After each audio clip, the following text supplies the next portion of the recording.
అశోక్ గారు, ముందుగా మీకు తోటి ప్యానలిస్టులకి ఈహాటి వీక్షకులందరికీ శుభ సాయంత్రం అండి. ఆ, అంటే ఒక నెల రోజుల నుంచి ప్రింట్ అండ్ ఎలక్ట్రానిక్ మీడియాలో రకరకాల వార్త, ఇదిగో ఎక్కేసారు ఫ్లైట్, అదిగో ఎక్కేసారు ఫ్లైట్ అని ఇప్పుడు దాకా ఒక డజన్ సార్లు ఫ్లైట్లు ఎక్కించారు, దిగించారు. బట్ ఢిల్లీకి ఇప్పుడు వరకు ఒక నెల రోజుల నుంచి గత నెల 7వ తారీఖు అనుకుంటా అమిత్ షా గారిని చంద్రబాబు నాయుడు గారు కలిశారు.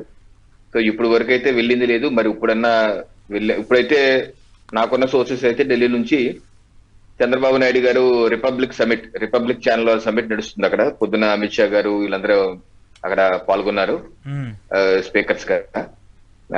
దానిలో చంద్రబాబు నాయుడు గారు పాల్గొంటున్నారని చెప్పేసి నాకున్నట్టు ఇన్ఫర్మేషన్. మరి రాత్రికి వీలైతే అమిత్ షా గారిని కలుస్తారు లేదా అన్నది ఇప్పుడైతే అఫీషియల్ అపాయింట్మెంట్ అయితే లేదు. మరి తర్వాత కలుస్తారో కలదా అన్నది మనకైతే తెలియదు.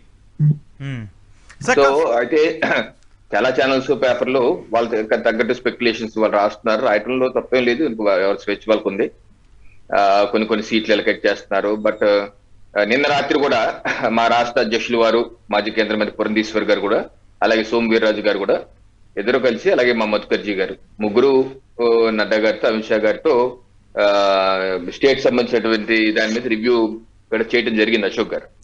దానిలో బయటకు వచ్చాక మా నాయకులు ఇద్దరు చెప్పింది 175 స్థానాలు, 25 స్థానాలు, ఇది 175 అసెంబ్లీలు, 25 పార్లమెంట్ల మీద ఎవరు ఏంటి దాని మీద కూలంకషంగా చర్చించాము అని చెప్పారు. అయితే పొత్తుల విషయం ఏం చర్చ జరిగిందా అంటే తెలుగులోను ఇంగ్లీష్ ఛానల్ కూడా ఇద్దరు చెప్పింది ఒకటే, పొత్తుల గురించి ఎటువంటి చర్చ జరగలేదు, వారు అడగలేదు, మేము చెప్పలేదు. మాకు జరిగిన చర్చల్లా ఏదైతే మేము గత నెల రోజులుగా ఆశాబాహుల జాబితా తీసుకున్నాం, అలాగే ఢిల్లీ నుంచి కూడా ఎవరైతే బాగుంటాయో అభిప్రాయ సేకరణ కూడా ఫోన్ కాల్స్ చేసి చేసుకున్నది జరిగింది. ఆ తర్వాత ముఖ్య నాయకులు కూడా కూర్చొని రాష్ట్ర పార్టీ కార్యాలయంలో కొంత షార్ట్ లిస్ట్ కూడా చేయడం జరిగింది పేరు. సో ఆ యొక్క జాబితా మీద చర్చ జరిగింది అని చెప్పేసి చెప్పడం జరిగింది. సో మనం రకరకాల ఊహాగానాలు నడుస్తున్నాయి. నిన్న కూడా మనం చూసాం, ఒరిస్సా రాష్ట్రానికి సంబంధించి బిజు జనతా దళ్ దాని మీద అక్కడ Bharatiya Janata Party core committee Orissa రాష్ట్రానికి సంబంధించిన దాని మీద కూడా జేపీ నడ్డా గారు రివ్యూ చేశారు. బయటకు వచ్చినప్పుడు వారి యొక్క జువల్ ఆరం గారు, భారతీయ జనతా పార్టీ మాజీ కేంద్ర మంత్రి, ఒరిస్సా నాయకులు గారు, వారు ప్రెస్ కి చెప్పింది అవును, పొత్తుల విషయాలు కొంచెం చర్చ జరిగినాయి, ఒంటరిగా కూడా మేము సిద్ధంగా ఉన్నాం, ఒంటరిగా వెళ్తే బాగుంటుందని కూడా చెప్పాం. అయితే కేంద్ర నాయకత్వం ఏ రకమైన నిర్ణయం తీసుకుంటే ఆ రకంగా మేము ముందుకెళ్ళటానికి సిద్ధంగా ఉన్నాం. కేంద్ర నాయకత్వం ఒక నిర్ణయం తీసుకున్నా కూడా, సార్ ఒక పాయింట్ క్లియర్ చేయండి. ఇప్పుడు కేంద్ర నాయకత్వం ఒక నిర్ణయం తీసుకున్నా కూడా రాష్ట్రంలో ఉన్న మీ క్యాడర్, బీజేపీకి సంబంధించి క్యాడర్ ఉన్నదే కొంతమంది, ఆ క్యాడర్ ఇప్పుడు సపోర్ట్ చేసే పరిస్థితి ఉంటదంటారా? భారతీయ జనతా పార్టీ క్యాడర్ సుశిక్షితమైనటువంటి సిద్ధాంతాల ఆధారంగా పనిచేసే క్యాడర్ అండి. దేశం ముందు, పార్టీ తర్వాత, వ్యక్తిగత చిట్ట చివర అన్న మూల సిద్ధాంతం ఆధారంగా పనిచేసే క్యాడర్. సో మా నాయకత్వం అన్ని విషయాల మీద మేము అంతర్గతంగా చర్చించుకుంటాం, రకరకాల భిన్నాభిప్రాయాలు చెప్తాం. బట్ ఫైనల్ గా ఏదైతే దేశ ప్రయోజనాల దృష్ట్యా ఏదైతే ఒక నిర్ణయం తీసుకుంటారో ఆ నిర్ణయానికి పైనుంచి కింద వరకు కార్యకర్త కట్టుబడి ఉంటాం. సో అది భారతీయ జనతా పార్టీ ఒక విధానం. సో దానిలో డివియేషన్ ఉండదు. కానీ ఆ నిర్ణయానికి వచ్చే ప్రక్రియలో భాగంగా ప్రజాస్వామ్యంగా మా యొక్క అభిప్రాయాలు మేము చెప్తాం, మా యొక్క అనుమానాలు మేము నివృత్తి చేస్తాం. అంతర్గత సమావేశాల్లో దాని మీద చర్చిస్తాం, వారు చెప్తారు.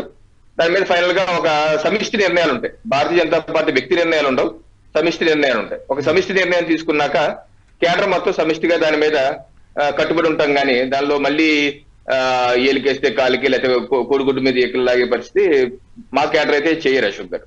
ఓకే, సో ఇప్పుడు చెప్పండి సార్, ఇప్పుడు ఏపీకి సంబంధించి మీరు చూస్తూ ఉన్నారు, చాలా కాలంగా ఒకసారి పొత్తుల్లోకి వస్తారని చెప్పేసి కొంతమంది ఉన్నారు.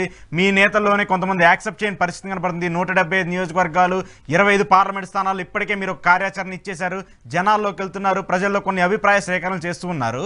ఇవన్నీ చేస్తూ ఉన్నప్పుడు కూడా మీ దగ్గర నుంచి అంత ఎక్కువ పుష్ రావట్లేదు. ఆ రెండు పార్టీల దగ్గర నుంచి ఎక్కువ వస్తుంటే మీరు కొంచెం డిమాండ్ చేయడానికి, ఆ భరోసా ఏమైనా పెంచుకోవడానికి ఏమైనా యాక్సెప్టెన్స్ కనపడుతుందా? అశోక్ గారు, అసలు మేము వేరే రాజకీయ పక్షంతో మేము ఎటువంటి పొత్తులు చర్చలు అయితే జరగట్లేదు. అదేనండి, మీరు జరపట్లేదు, వాళ్ళు జరుపుతున్నారు కాబట్టి మీకు డిమాండ్ పెరుగుతుంది కదా అంటున్నా. వాళ్ళు జరుపుతున్నారు లేదో కూడా మాకు సమాచారం లేదు. నిన్న చెప్పారు కదా మా రాష్ట్ర అధ్యక్షులు వారు, మాజీ పురంధేశ్వరి గారు నిన్న ప్రెస్ కి చెప్పారు, అలాగే సోము వీర్రాజు ఇద్దరు చెప్పారు, పొత్తుల మీద మా నాయకత్వం ఎటువంటి చర్చ చేయలేదని చెప్పారు. సో మాకున్న సమాచారం అయితే మేము వేరే రాజకీయ పక్షాలతో పొత్తుల విషయంలో చర్చ జరగట్లేదు. సో దాని ఏదన్నా ఫైనల్ మేము గతంలో కూడా చెప్పింది ఏంటంటే పొత్తుల మీద ఫైనల్ నిర్ణయం కేంద్ర నాయకత్వం తీసుకోండి. మాకు కూడా అసలు కేంద్ర నాయకులు చెప్పింది ఏంటంటే మీరు అన్ని స్థానాల్లో సంసిద్ధంగా ఉండండి, అన్ని స్థానాలకు ప్రిపేర్ అవ్వండి అని చెప్పారు. మేము కూడా పొత్తుల విషయం మీకు వదిలేస్తున్నాం, మీరు ఏది చేసినా మాకు ఓకే. సో మేము మాత్రం పూర్తి స్థాయిగా అన్ని స్థానాల్లో సిద్ధంగా ఉంటాం, ఫైనల్ నిర్ణయం మీరు తీసుకోండి అన్నాం.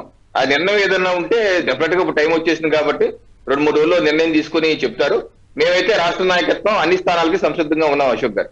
ఓకే, సో మీరైతే క్లియర్ గా ఉన్నారు వాళ్ళు ఏ నిర్ణయం తీసుకున్నా దాన్ని యాక్సెప్ట్ చేయడానికి. అవునండి.